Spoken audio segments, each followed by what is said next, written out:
through to the downhill right-hand keyhole corner. We are underway, folks, for the third time here. We are green, green, green, and a great start for Jack Jeffers. A Scorpione gets a good run up the inside on Schrag. Schrag's going to try the outside of the corner. They'll go side by side there. Does Schrag hold the outside? If he does, no, the driver's gone off. Drop the wheel. You can see the dust up there.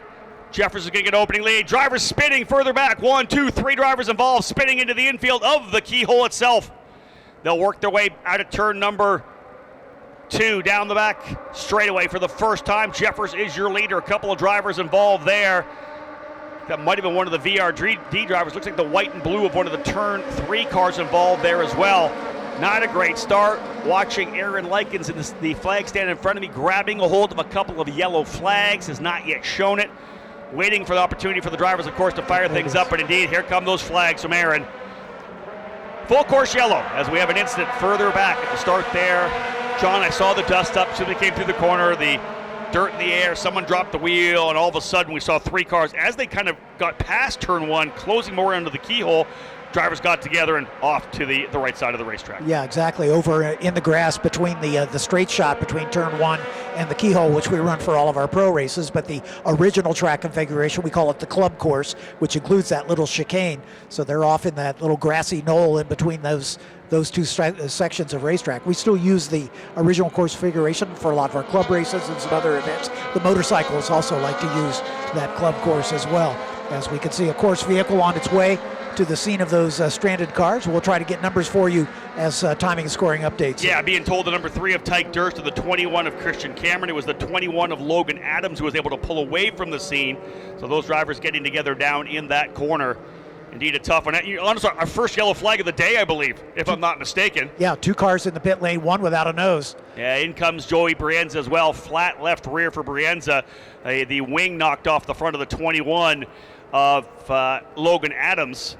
So again, a number of drivers off. Tyke Durst and Christian Cameron still on the grassy part of the keyhole there to driver's right coming up to turn number 2. Again, our first yellow flag of the day. Clean and green through USF Pro 2000, through Indy Next, I believe, and then clean and green as well for 90 laps of IndyCar racing. So our first slowdown, lap number 1 here of USF Pro 2000. Not able to replicate that clean race they had. It got a little bit ugly there, and not surprising. And it's a long way away. We're probably not going to get a good shot of it at all anyways, but you get a driver when the field's packed up like that, John, coming off of turn 1, drops a wheel, maybe comes back in a little squirrely. Everybody else has got to kind of take evasive maneuvers, and sometimes you put yourself in a bad spot. The guy in front of you is checked up a little bit. You're trying to avoid. The fact that there was some collateral damage and collision there, not really surprising as everybody's trying to find a way through. Yeah, exactly right. And again, this track is going to be greasier than these guys had to deal with this morning. So that'll be a factor for sure. And turn 1 is sketchy at, when the track is in ideal condition, and when it's perhaps a little greasy, it's definitely can catch a driver out, especially at the start of the race. Tough one there for the number 21 of Logan Adams. He had an issue with the fuel cell, I believe, in the qualifying session. Fell back, didn't get a second run, then was able to get a good time there in race number 2. We talked about the fact that race number 2 this morning in very good conditions, 72 degrees. Track was ideal. Again, we turned the fastest lap ever in a race for Jack Jeffers, eclipsing the 2018 time of Renus VK. So track was absolutely perfect, and Adams able to get a great lap there, moving from 14th on the grid up to 8th outside of row number 4. But of course, the issue there, he's out already, and they're still going to work trying to get the wing on that machine. So I think we have a bit of a replay for us to look at here. It's going to be a ways away, like we said, folks. The camera coming likely from turn number 2 down to turn number 1. We'll see if we get it a look at it here for you. Indeed. So you see well down there, the driver has gone off into the gravel on the outside. You see the dust flying, maybe just the outside of the curb. Watch everybody try to work their way over. Someone connects up front and goes spinning. I don't know whether that was maybe Cameron and Adams getting together. There goes the wing of Adams there coming into the grass. Sebastian Manson just came into the pit lane, so he may have been one of them. Yeah, wing damage for Sebastian Manson as well in there too. So 2 of the turn 3 cars, 1 off the racetrack. Looks like Christian Cameron's coming in on the hook, so suspension damage likely for him. So a lot of chaos here early on. Cameron out. Tyke Durst does not come back around. Logan Adams in to get the wing changed. He's gone back out, as has Sebastian Manson as well. So those drivers will remain on the lead lap. So excellent job for those teams to get him back out there. Joey Brienza was in and out as well. Flat left rear tire for Joey Brienza. And again, just lots of collateral damage. It seems like they were able to kind of scatter through, John, after whatever the driver did on the outside of turn 1, dropping a wheel and getting all that dust in the air. But it seems to me, just as they were coming up to turn 2, jostling for position, likely hooking some wheels. You can see the cars immediately move to the right. So at that point, someone's hooked a wheel and has taken the other car for a ride. So race control, check that one down on the logbook. We'll be looking at the video from those cars for sure to see where you lay incident responsibility. Yeah, the onboard footage does not lie. So that gives you a great aspect from all the cars involved, and they can assemble those video files to make their final adjudications. In the early 2000s, late 1990s, early 2000s, when I used to have a magazine and wrote about the sport here for Formula Car Magazine, I may not be able to get to a racetrack sometimes. So when I'm talking about the race report, you talk to the winner, sure, or you talk to the guy in second, right. You talk to the guy in third to tell you exactly what happened. the guy in third was the guy that he saw it all happen. So, right. Because the leader's going to tell you how great he was, second's going to tell you how he got run off the road, and the guy in third's going to say, hey, listen, this is what actually happened. So the same thing for incidents like this. Although the in-car cameras are really great, we love to see the camera from the driver behind as well. A lot of times you'll see who jinks left, who jinks right, whatever it may be. So Logan Adams back into the pit lane. First driver a lap down. And he's going to go a little further down, it looks like, as they're talking to the driver. Apparently he doesn't feel something he likes in that race car after that contact. Yeah, we get a really good look at it here now, and they're sitting down to chat with Logan here. Again, a family-run team for Logan Adams. His father, Mike Adams, who is the track manager at Newcastle Motorsports Park. Of course, we talk a lot about his grandfather as well, Mark Dismore, if you've been a fan of the Indy Racing League. Yep. Won the Texas 500 at one point, a fantastic racing career. Yep. But the Dismore name actually absolutely legendary in North American kart racing. His great-grandfather, Emerson Dismore, starting one of the legendary kart shops, Comet Kart Sales. It's around for over 60 years now. Yep. And continues to run. Fantastic shop, and their whole life is around motorsports, is around karting. But Logan, of course, with that opportunity to go racing. He ran with us at the start of the year at Arlington, Texas, and then got a chance to jump into a Mustang Cup car, USAC competition. I think he's won all 6 races he's been in so far. Yeah. But tested here in April at Mid-Ohio. It's close. They live over in Indiana. Really wanted to get a chance to run here. We may see him at the Milwaukee Mile as well. He tested there a couple of weeks ago. But a great family run, one-car team. They're going up against the juggernauts of the USF Pro Championships, and always great to see when he's up there with elbows up in the top 10, top 5. And Newcastle, one of the premier karting tracks in the Midwest. So in the nation. Yeah. I will tell you this right now. There is not a primary national program in the U.S. that does not have Newcastle Motorsports Park as one of its events. We'll get back to that a little bit later on. Pace cars headed off. We are going racing once again. We'll put lap number 4 in the books when they come back around. Back to green flag racing, and Jack Jeffers gets a good jump. Argyros up into the second spot. G3 Argyros runs P2. Scorpioni into the 3rd position. 4th is Schrag. 5th Mossman. 6th Cardenas. 7th Costello. Galan, Masella, and Aiken the top 10. Another bit of a dust up there. Someone dropping a wheel. Open racetrack there.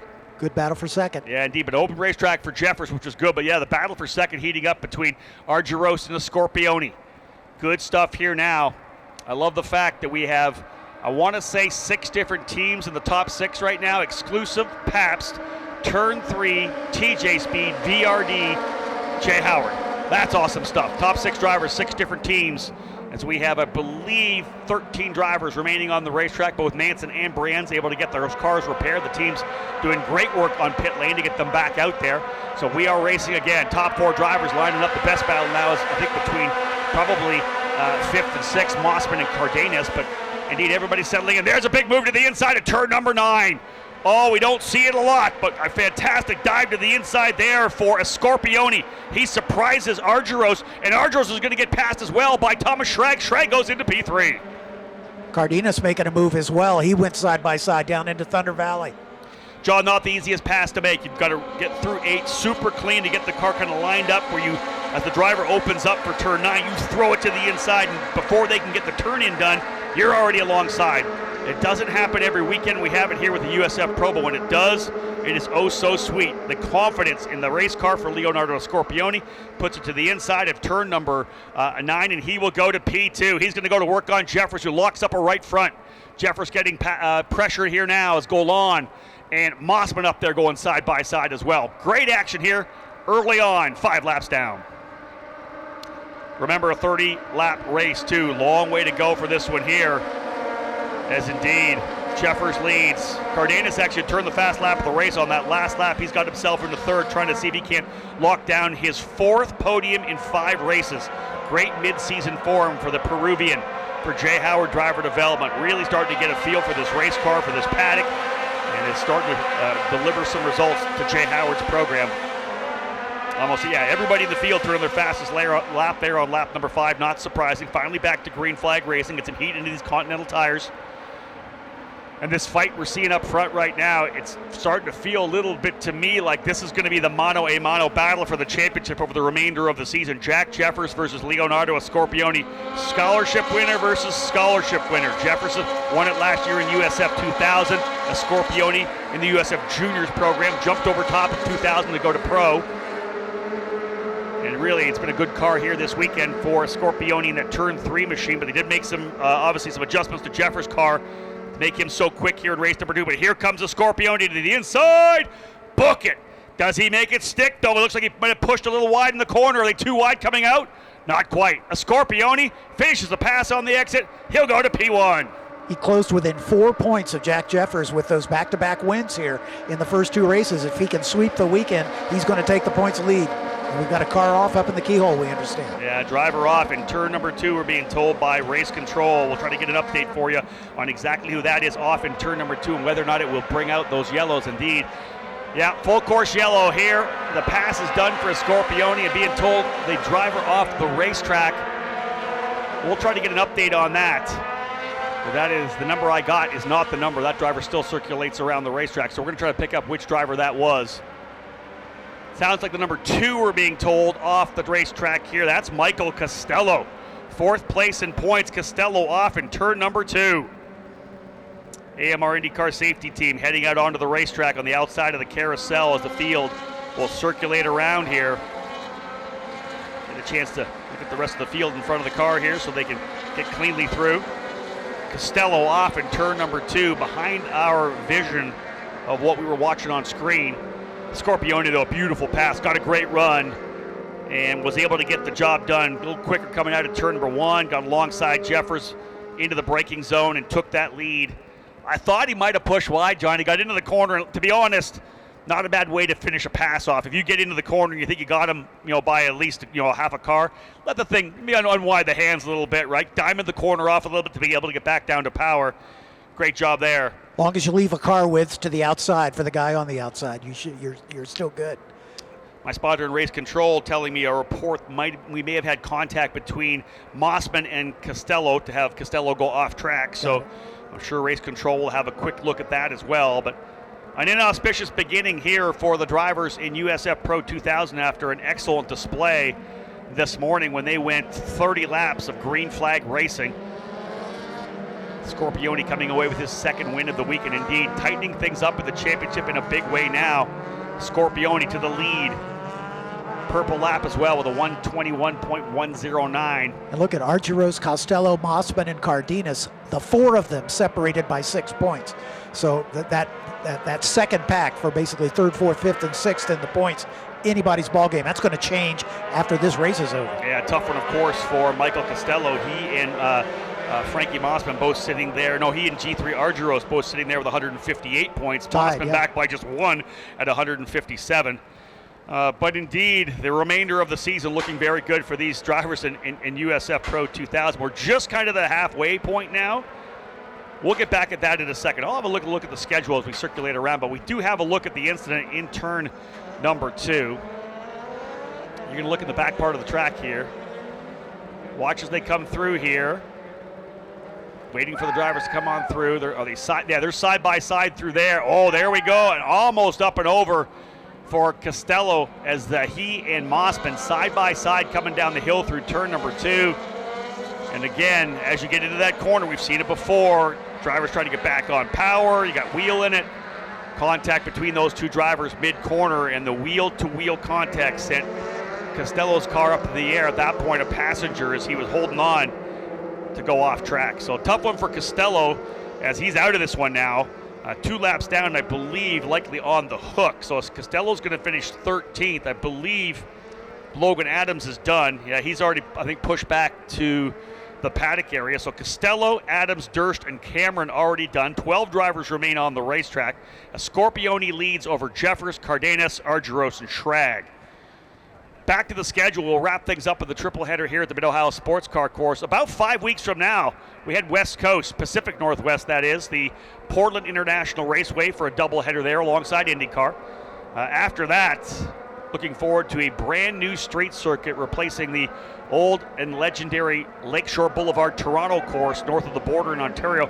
We'll go just northwest of the city in the suburb of Markham. They are pouring money into the track. There's a lot of support, a lot of excitement around this 5-year deal at Markham. Excited to get up there for that race. And then from there, at the end of August, the drivers will run at the legendary Milwaukee Mile. Proper oval for the drivers here in USF Pro. Tested back there on the Monday after the Road America weekend. Drivers were just raving about the track. After that, triple header for all 3 of our series in the late September at Road Americas. We'll cap off our championships and hand out more than $1.6 million in scholarships, prizes, and awards at our season-end championship celebration. So a long way to go for that now, but I was kind of leading there because Jack Jeffers and Leonardo Scorpioni look like they're kind of facing off here right now. They've got a pretty good lead. GC Argyros sits 3rd place in points, but he is almost 40 points behind Scorpioni and is a total of 42 points behind Jeffers. So indeed, there's a gap between 2nd back to 3rd. We talked about how close 3rd, 4th, 5th, and 6th are. Argyros, Costello, Mossman, and Cardenas, and even Schrag not that far back as well. But top 2 drivers on the throttle as we go back to green flag racing, and yet another fantastic start on the power as directed by Race Control and our drivers meeting early. As soon as you get to the apex of the carousel, get on the throttle, and that's what Scorpioni did. Got a 0.4 of a second jump on Jeffers and has a lot of room coming up into 2. In fact, Jack Jeffers is getting challenged big time by Cardenas. Cardenas to the outside. Same thing goes a little further back with, I believe, Argyros and Schrag and Golan. Brady Golan trying to hold back Argyros there, and here's the battle again. They'll come working down the straightaway. It's Golan and Schrag, pardon me. Good scrap there up into 2, but Cardenas going after Jeffers. Does he get it coming down to 4? No. Concedes it and tucks back in. Remember, race number 1 yesterday, Cardenas tried to hold the outside, lost it going for the lead, dropped the wheel and spun. That's in the back of your mind. I talked to his team owner, Jay Howard, about it. He said he had a great run going in race 1. I love the fact that he was trying to go for the lead, but just not quite the place. You got to be further by. Jay Howard knows this racetrack. This time Cardenas checking back up. A wise move from a driver who's still in the championship contention. Sure, exactly right. Don't want to make the mistakes there. Again, hearing potentially from Race Control that the number 77 of Mossman may be getting a drive-through penalty here. We'll see whether that happens or not. Remember, that was the contact between Mossman and Costello. If possible. Yep, he's getting it right now. Yeah, here comes Mossman right in front of us here, the number 77. What a horrible weekend it's been for Frankie Mossman. For sure. Man, just wasn't able to put it together like he would have liked to. Go out of the gate strongly with a podium finish. First race, but broken wing in race number 2. It put him to the tail of the field. Now the contact between he and Costello. Drive-through penalty is going to drop him down to 12th place on the track. Tough for sure for Frankie Mossman, but again, there's lots of racing still to go. I've mentioned this before. We have a lot of racing still, John. 8 races still on the docket to go at 4 different venues. So there's still lots of racing, and as I always say, there's lots of first corners. Yeah. And first corners, you can go from 30 points to 1 point pretty quickly. Yeah, and unlike your other 2 championships, you're just at the halfway point right now, basically. So there's half the season yet to come. So, and some interesting racetracks, including the Milwaukee Mile coming up. Oh, I can't wait for that race. Talked to a couple of the drivers about the way they're getting around the track and a feeling that, man, we're going to have a second groove. We're going to be able to go too wide around that track. And they talk about rolling into turn 1 where you are on the power. You're not rolling off the corner. You're on power all the way to the apex. You kind of lift, knock it down to fifth gear, back on power, you're grabbing six on the straightaway. It's going to be a challenge for these young drivers, but a proper challenge that'll set them up to get ready to go Indy next racing. You bet. You bet. I'd love to see another big oval. I'd like to see us go back to Worldwide Technology Raceway as well. I think that'd be a lot of fun. Great racetrack for sure. You bet. Leonardo Scorpioni again there. He's got the fast lap of the race right now, a 120.0, a 109. Jeffers and Cardenas still in that fight, as we know. They're worked their way down the back straightaway. Jeffers has been able to stretch away from Cardenas. He had one really good look at it, but Jeffers pulling at this time to about 1.2 seconds. Argyros fourth, Golan in fifth. Great job here for Brady Golan as well. Started 14th, out of the chaos, and has worked his way forward. The turn 3 cars are quick, we know, with Leonardo Scorpioni. I'm sure that data, they were going over that video like crazy. Here's what Leo's doing, the car's doing this, and they're talking back and forth, and that's one of the benefits you get with a five-car team like Turn 3 Motorsports. So much data coming in, especially when you got a guy who's won a couple of races. This is what you can do if you want to go fast. Brady Golan leveraging that right now as he's worked his way up into P5. Still looking for his first podium on the season, which is a bit of a surprise for me, as I know how talented Brady is, but he's going the right direction. Like I say, up into fifth right now. In the middle of a good battle right now here with Thomas Schrag. I think Schrag was able to get back around there. Yeah, Thomas Schrag in the number 26, back around Golan as they work their way through the carousel and then move to the outside. So indeed, things settling in finally here. 12 laps down, 18 laps to go. A lot of work being done yesterday afternoon, not just on race cars, but on laptops and on phones, because there was a lot of flights that had to get changed. We were all expecting that we were going to be wrapped up here by about 9 o'clock this morning, but with the rain that came through and delayed the NTT IndyCar Series qualifying session, we just didn't have any time.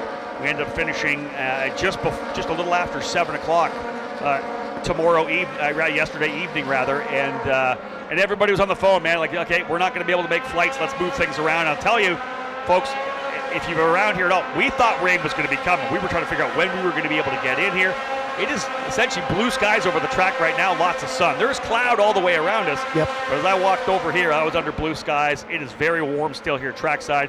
Perfect opportunity, John, to have this race after the NTT IndyCar Series Honda 200. Because simply put, if you're still here hanging out, having maybe another cold one, everybody else is in the traffic right now. Let them go. You'll be good to go when you're trying to get out of here after that.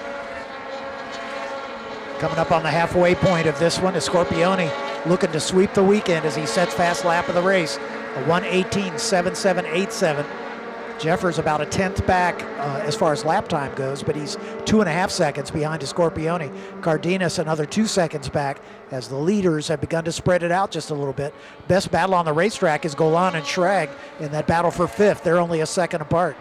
John, we've talked throughout the weekend about how this track, I could use the word finicky, but maybe it's just it changes so much from the start of the day to the end of the day. So earlier today in 72-degree temperature, as the first drivers on the racetrack, Jack Jeffers rolled out and put down a 1:15.8. He was a half a second faster than the race record set by Rinus VK back in 2018. So this morning, 1:15.8 fast lap. We're 1:18.7. IndyCar goes out and lays all that rubber down. All of a sudden, we are almost 3 seconds off the pace that we set earlier today. Yeah, it's probably close to 15, almost, maybe closing up on 20 degrees temperature difference from the morning to where we are right now. But that just shows you how much different the weather plays, how much when it's heat, when it's hot, it's humid. The track is as hot as it is. The rubber down from IndyCar.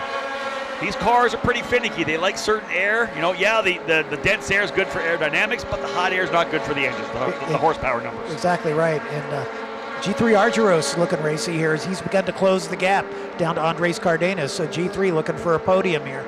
On that last lap, he was about 2/10 quicker. He's got it under a second in the battle back to up to Andres Cardenas in third. Yeah, we know what has to happen here too. You can get to within that kind of 1 second window, but once you do, you start dealing with losing the air over the front wing, and that's one of the big things we hear all the drivers kind of complain about. I was able to reel them in, but once I got there, man, I started losing the front end coming down through turn number 2, through the S's as I was hoping for, relying on the grip coming through 8 and through 9.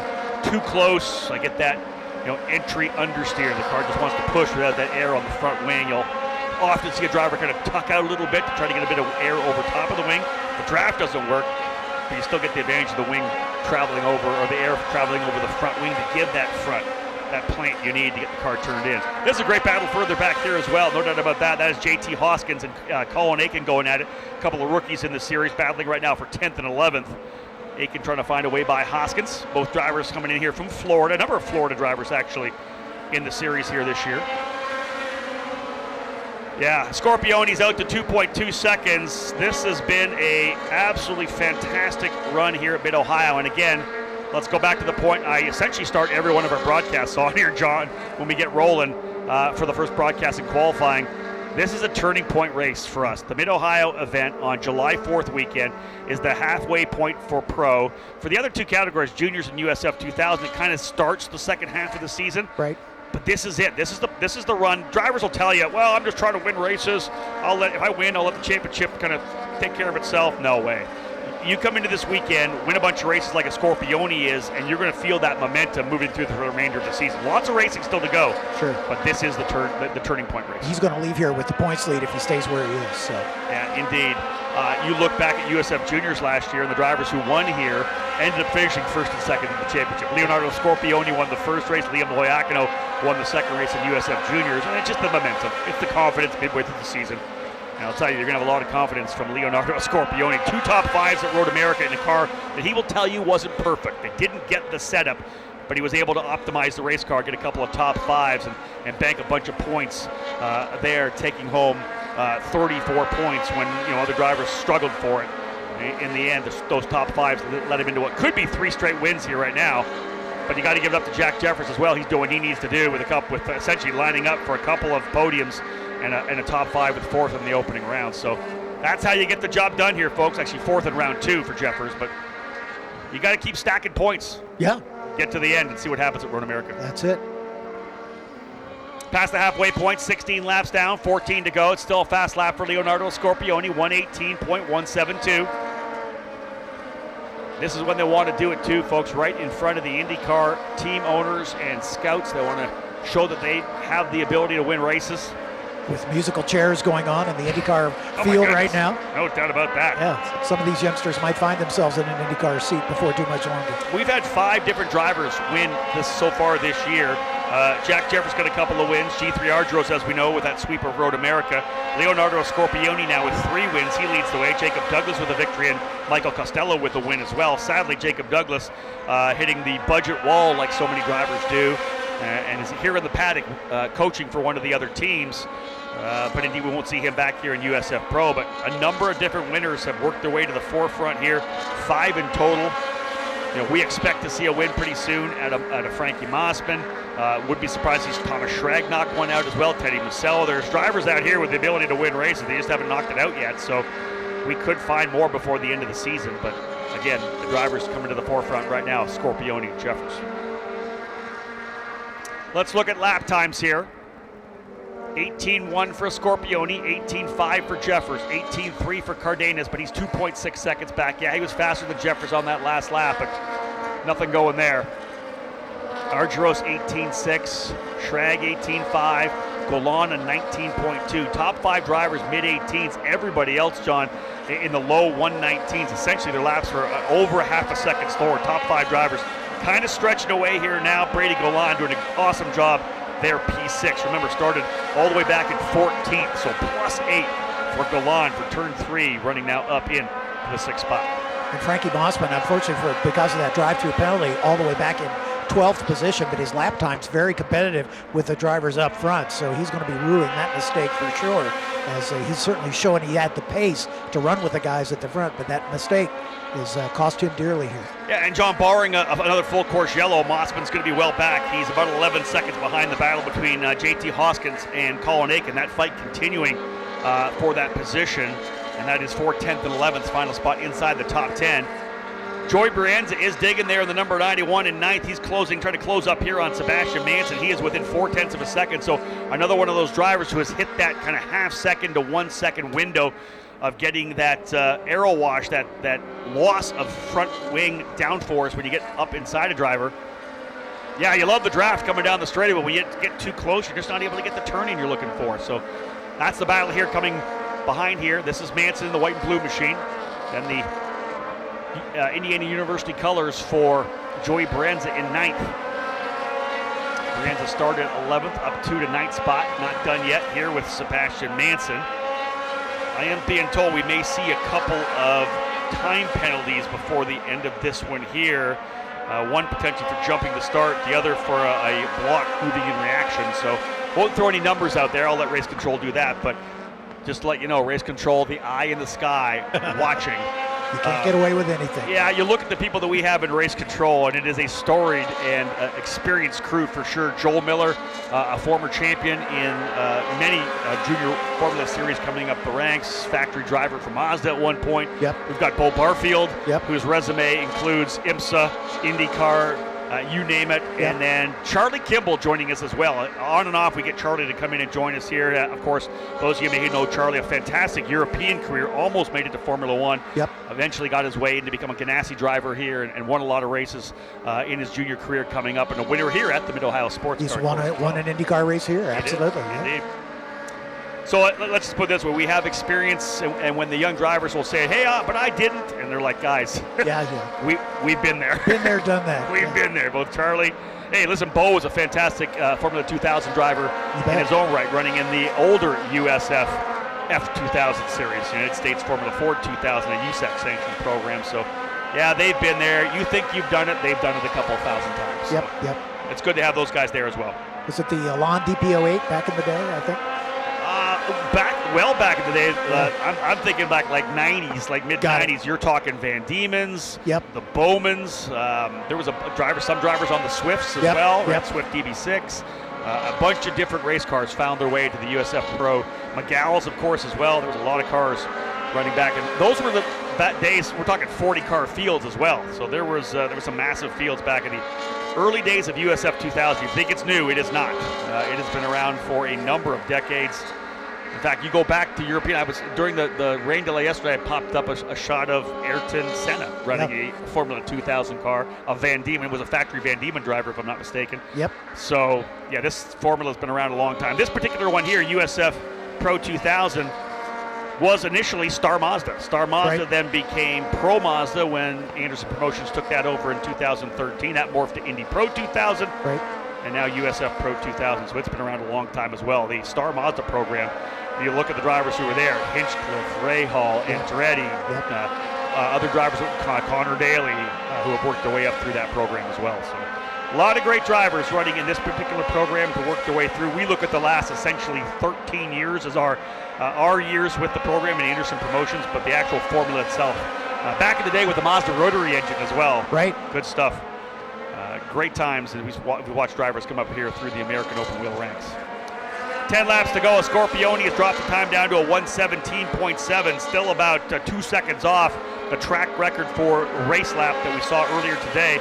Jack Jeffers still runs in second. He's got a 2.5 second lead on Andres Cardenas, who goes purple himself.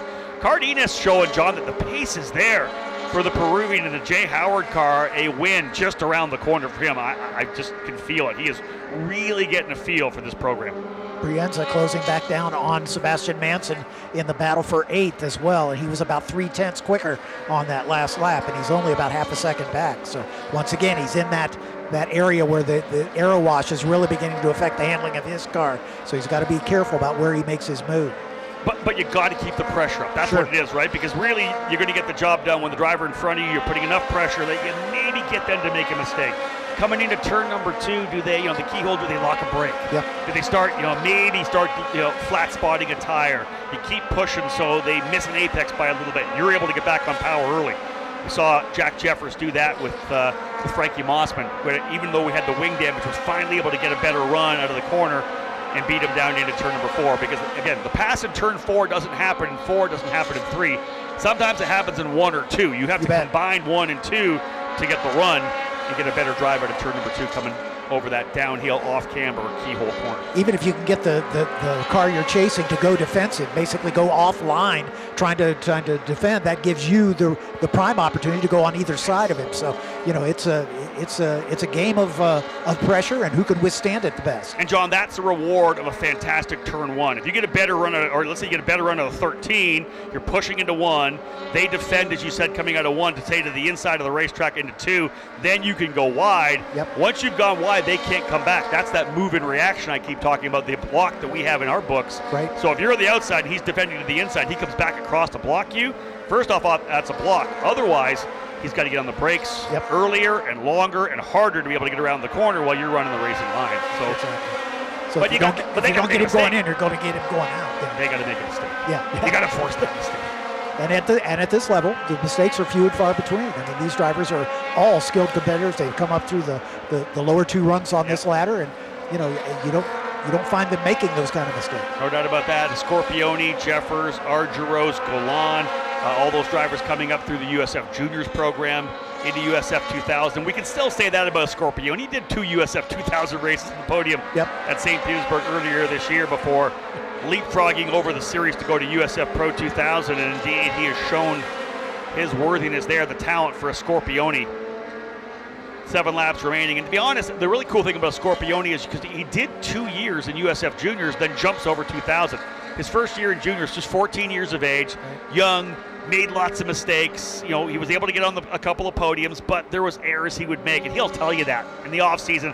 Why was I doing that? I made these mistakes. No mistakes last year. He came out of the gate. I want to say one race he didn't finish in the top 5 all year long, and it was mechanical at NOLA Motorsports Park.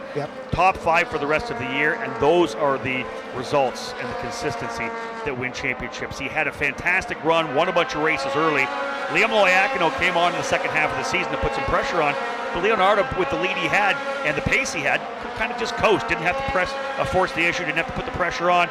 Was able to come away with a championship, and he is lining himself up to have a great fight with the USF 2000 champion here as well. Jack Jeffers and Leonardo Scorpioni very close. I think as they run on track, Scorpioni may just jump over top of Jeffers in the points, but that fast lap could make things change, because remember, Jeffers has the bonus point for pole. Right. So even if he finishes second, it's 26 points. So at this point, Scorpioni has led the most laps, so he's looking at 31.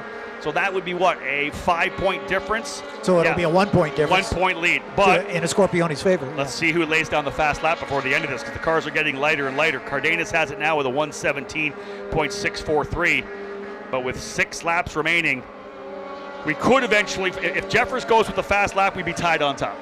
That's amazing. Absolutely amazing right now. At the halfway point. I love it. Yeah, it's like, we'll get rid of the first half of the season, we'll start the second half. Well, let's just start all over again. Yeah, exactly.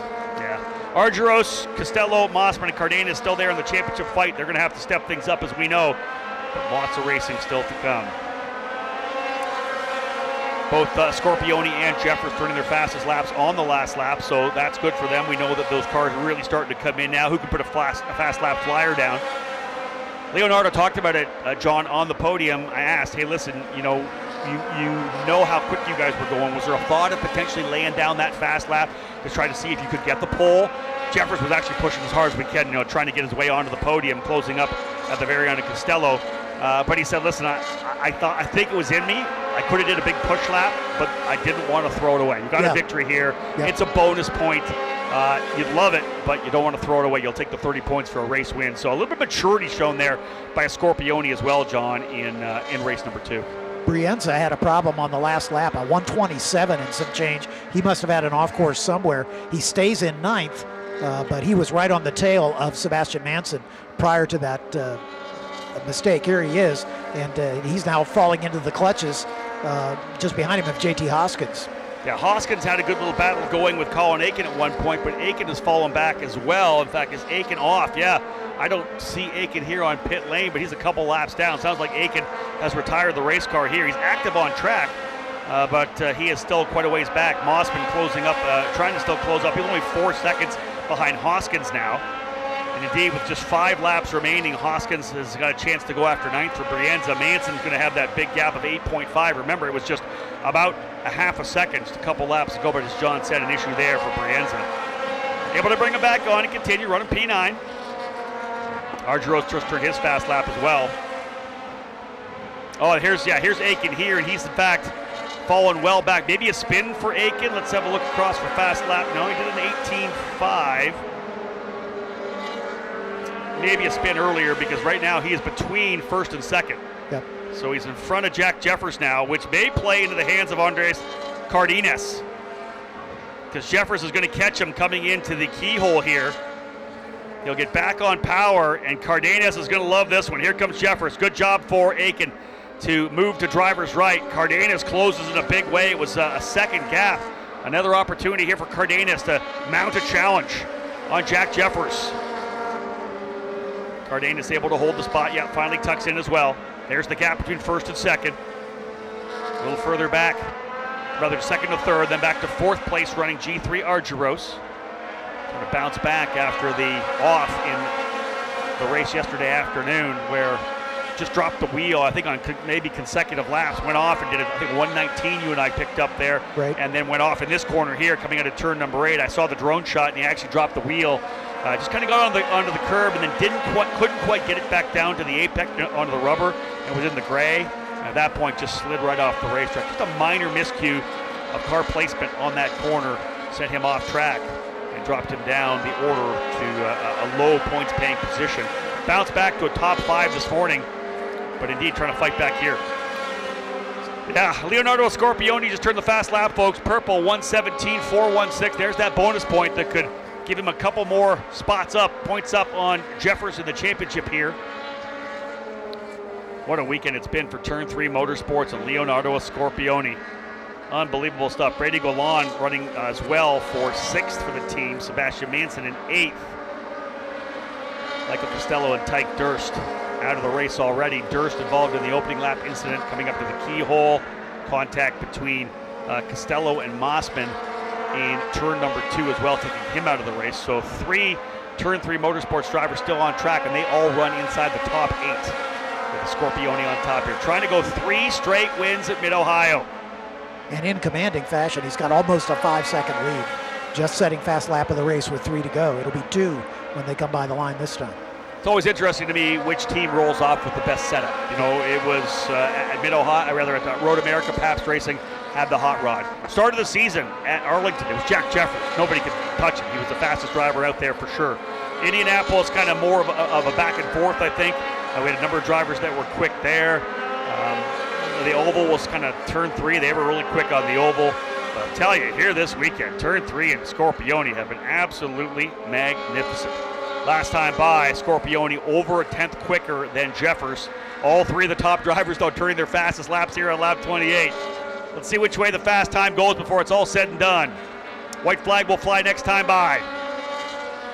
We were wondering whether or not the rain would arrive. It has not. We are going to be able to finish this one here. Thankfully, after wet weather yesterday, pushed this race to after IndyCar. Those of you who have hung around, we thank you. Hope you're enjoying a little racing while the traffic still mounds up to get out of this racetrack. Good stuff here now for Scorpioni. Very likely will take over the point lead here by a couple of markers. 117.36 last time by for Scorpioni fast lap. He is stretching away from Jack Jeffers. Jeffers was able to pull away from Cardenas again. Remember, we thought that Cardenas may be able to mount a challenge after the little issue that Jeffers had with that lap car coming through the keyhole, but he's been able to put the laps down. All right, not a faster lap for Scorpioni there. Jeffers, can he go quicker? He does a 17.390, 3/100ths of a second off. And a 17.533 for Cardenas, so Jeffers very close, matching the fast time there last lap. In fact, no, he was off by about 200ths on the Scorpioni. Teddy Musella closing up on Brady Golan on the last lap here. Has that down to about 0.8 of a second, but their lap time's virtually identical. Yeah. So Golan looks like he's got enough in hand to hold him off. Looks like we're going to have 11 drivers finish on the lead lap. We'll have 12 total get to the checkered flag on this one here. Right now it's a Scorpioni, Jeffers, Cardenas, Argyros, and Schrag top 5. We'll pick up the leader as he works his way around the racetrack here through turn number 6 over to 7 and 8. He'll drop it into Thunder Valley here momentarily. The turn 3 motorsport driver out of Windermere, Florida. USF Juniors champion last year. And he is looking to take the lead here in USF Pro 2000 for Turn 3 Motorsports. He'll crest the hill, down through the carousel, out of the final corners. It's back to back to back jacks for Leonardo Scorpioni. Domination in USF Pro 2000. Scorpioni owns the Mid-Ohio Sports Car Course. Jack Jeffers, a strong run to second spot, not quite enough to take over the fast lap. Coming back across the line, he does go quickest on his last lap, but not quite enough to go purple. He wins second spot over Cardenas. 4 seconds, over 4, almost 5 seconds the gap for Scorpioni. 1.3 back was Cardenas. Argyros about 4.7. Big gap there. Masella closing up on Golan. Crossing the line now, gets to within 0.6 of a second. But after some early chaos, the driver's settling down for the second half of this race, and Scorpioni 3 for 3, John, here at Mid-Ohio. Exactly. And to be honest, 3 for 3, and also 4 for 5 in the last 2 years. Yeah. Pretty impressive last year in USF Juniors as well. On the podium in all 5 weekends over the last 2 years, all 5 races rather. Leonardo Scorpioni, there's your unofficial results. Jeffers and Cardenas, Argyros and Schrag complete the top 5. Golan, Masella, Manson Brienza, and JT Hoskins. Hoskins started 16th plus 6. Stayed out of trouble, got challenged quite a bit there by Aiken, but was able to come away with a top 10 finish. Rob's going to make his way down to the podium, and it looks like you're going to make your flight tonight, so that's a good bit of good news as well. I think it's going to be good for everybody. It was a wild one for sure. Indeed, all the drivers will circulate back around. John, thank you so much again. Always a pleasure to be invited into your office here at the Mid-Ohio Sports Car Course. Folks, just one thing left to do. We'll head down to Victory Lane and talk to the top 3 drivers of race number 3 in USF Pro 2000. Safe journey home, buddy. Scorpioni sweeping the weekend. Jack Jeffers losing the points lead. Again, unofficially, obviously the post-race adjudication by the folks up in race control to see if there are any penalties to be assessed. Andres Cardenas into the 3rd position. G3 Argyros in the 4th spot. Thomas Schrag, local driver, Ohio-based driver, I should say. Then Brady Golan from Austin, Texas. Teddy Musella, Florida driver. Sebastian Manson, Joey Brienza, and JT Hoskins, your top 10 of this finale for the weekend for the USF Pro 2000 Championship. Just one more driver on the lead lap. That was Frankie Mossman after his drive-through penalty, finishing in 11th spot. Colin Aiken running at the finish, but 2 laps down. Michael Costello and Logan Adams caught up in an incident, as were Tyke Durst and Christian Cameron, not making it to the finish. But Leonardo Scorpioni, get the brooms out, folks. He did a sweep of the weekend. Maximum points in race number 1, and he might get maximum points in race number 3 as well, setting the fast lap of the race on lap number 30.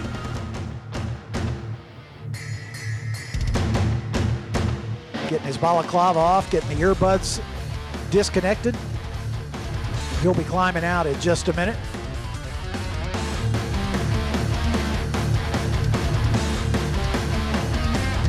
As Scorpioni, a big smile on his face, and with good reason. A fantastic weekend for Leonardo Scorpioni from Turn 3 Motorsport. Getting hugs from his crew. Thank you so much, John. Finally back here to Victory Lane to cap things off for the USF Pro Championships events here, all part of this Honda 200 weekend, the Mid-Ohio Sports Car Course. Great to be here, and great to be here with the drivers who are just 2 steps away from IndyCar here in the USF Pro 2000 category. Finishing in 3rd spot today, let's bring him up here for Jay Howard Driver Development, Andres Cardenas. Andres, quick chat here for you. That win is coming just around the corner, but you are on such a great streak right now. You've got 5 podiums in the last number of races. Just give me your thoughts on how that race went. Yeah, for sure. It was a very good race. We had a little bit of a bad start. Went to the grass, but it's a very good way to recover, and we were quick, so that's important, and looking forward to getting my first win. How was the racetrack running after 90 laps of IndyCar? It was very greasy. There was not a lot of grip in general, also considering the heat. So yeah, it was very slippery. Congratulations. Jump up here and grab yourself a P3 trophy. This guy's laying it down here, folks, for Jay Howard, doing a great job. Finishing in 2nd place today, a great weekend for Jack Jeffers, Exclusive Autosport, P2. Pressure all race long. Jack, a second place finish here from pole. I know you wanted that race win. What else did you need here against the Scorpione? Oh, I think there's a little bit of time to be found in the car and a little bit of time to be found in my driving. We're a team, so we lose together and we win together. So I think they just did a better job than us in this last race, and that's that. So it's going to be head down and back to the drawing board and make sure we're executing at Portland. 30 laps in high heat, tough conditions. How do you feel right now? And I'll ask you the same question I asked Andres. How was the racetrack? I agree with him. It was pretty greasy, especially the first couple of laps, and a lot of marbles getting picked up on our tires. It was kind of just holding on for dear life. So, yeah, the track was greasy. The heat is, another added factor. But, yeah, it was super physical, but it's kind of the same as yesterday's race, so nothing too different. Well done today. Get on top here as well. 3 top 5s in the weekend, 2 podiums for Jack Jeffers. Great job for him. But what a midseason turn here. I talk about this race being kind of a turning point weekend. What a great one for this driver here. 3 straight wins here. He owned Mid-Ohio this weekend. Give it up for Turn 3 Motorsports, Leonardo Scorpione. There's the smile I've been trying to get out of you here throughout the weekend. Congratulations, man. Great jump off the start. We were able to get by Jack. Just kind of walk me through the way the race was afterwards. Was the car a handful, or were you kind of able just to pick your marks and put those laps down? The start was very difficult. It was very low grip. The track was very greasy, so it was about just staying clean at the beginning. I was just focused. Turn 3 gave me an amazing car, so they made my job pretty easy, actually. So after that, I got by Jack, and it was about maintaining the pace and just turning down fast laps and trying to get away. What is it about this racetrack? You won a juniors race here last year. You win 3 here. You're 4 for 5 in the last 2 years. What is it about Mid-Ohio? I love this track. It's super fun. It's super flowy shot, so I'm super happy to race here. I love this track. Who do you want to thank today? I want to thank the whole Turn 3 team. They gave me an amazing car. My dad, my mom, HMD, Zanella, everyone involved. Congratulations, my friend. First place trophy awaits you on top of the podium. What a great way to finish it off there. We had a little bit of a messy start, but the drivers settled in for the second half of that race. And you can see that Leonardo Scorpione was banging out the laps. All 3 of these drivers swapped the fast lap of the race throughout the second half as well. And indeed, at the very end, Scorpione able to get that done. Jeffers got to within a couple of hundredths of a second, so the pace was there for both drivers, but we know what the aero wash is like. When you get to within a half a second, so hard to be able to find a way by. And indeed, starting and getting a good jump for a Scorpione coming away with that race win. It's going to be super tight on top of the podium for sure, but as I had said during the broadcast, lots of racing still to go. 5 weeks off for these drivers before we head to the Pacific Northwest and Portland International Raceway to start off what will be a very busy month of August. From Portland straight to the street circuit, the brand new street circuit in Markham, Ontario, a couple of weeks off, and on to the Milwaukee Mile for the second oval race for these drivers here. And indeed, ready to wrap things up at Road America in September. Almost done with a long weekend of racing here. 7 races in total for the USF Pro Championships. Guys, grab that champagne. Let's wrap things up. Grip it and rip it. Celebration time for the drivers at USF Pro 2000. 3 wins for Leonardo Scorpione in Turn 3 Motorsports as he comes away with the point lead on the weekend unofficially. Of course, all results provisional before we wrap things up. Jack Jeffers finishing in second, and another podium for Andres Cardenas. He had a fantastic run through the weekend at Road America and continue that here at Mid-Ohio as well. Great stuff for the young drivers here, just 2 steps away from the NTT IndyCar Series. Pato Award winning here today. He was a winner in this category just a number of years ago. Congratulations to all the drivers who had success throughout our 3 series this year. Congratulations to all the teams coming away with wins as well. That wraps things up for the Mid-Ohio Sports Car Course. Thanks for tuning in, those of you on the broadcast. Hope you enjoyed a lot of racing throughout this July 4th. Independence Day weekend. It is time to cap things off from Ohio. On behalf of Anderson Promotions and Continental Tires, my name's Rob Howden. Bye for now.